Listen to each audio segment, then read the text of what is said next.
This is Rodrigue with Thunder Lotus. The game is Spiritfarer. Tell us a little about the game. Spiritfarer. It's a cozy management game about dying.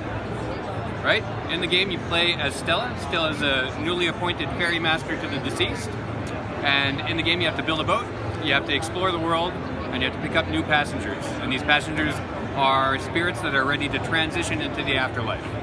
Right? So you bring them onto your boat, which is basically like a floating hotel type thing that you're building up and that you're improving. So you bring your passengers on, you make them comfortable, you attend to their needs, and you befriend them.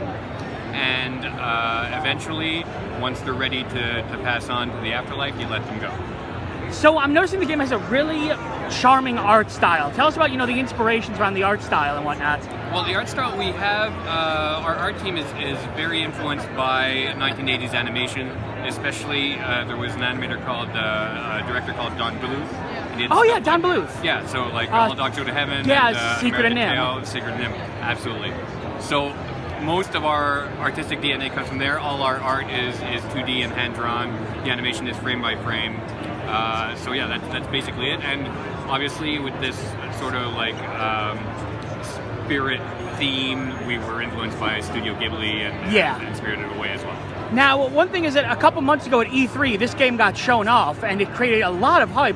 What's it like to have an indie game, be shown off on the big screen and suddenly have all these people talking about it? Well, it was a little surreal in the moment, right? I was in the room. We came on in the Xbox keynote right after the Cyberpunk Keanu Reeves reveal. Yeah. And he was in the room, and Fade to Black, and then our trailer comes up. We didn't know when we were coming up in the reel. It's about the best time possible to come up. Yeah, but in the moment it was terrifying. It was absolutely terrifying. But throughout the day and the days after that, we were demoing the game, and people just came and said, "Oh, I saw it," and they were totally into it. Still today, people are saying, "I saw it during the Xbox keynote." So there's a really cool buzz.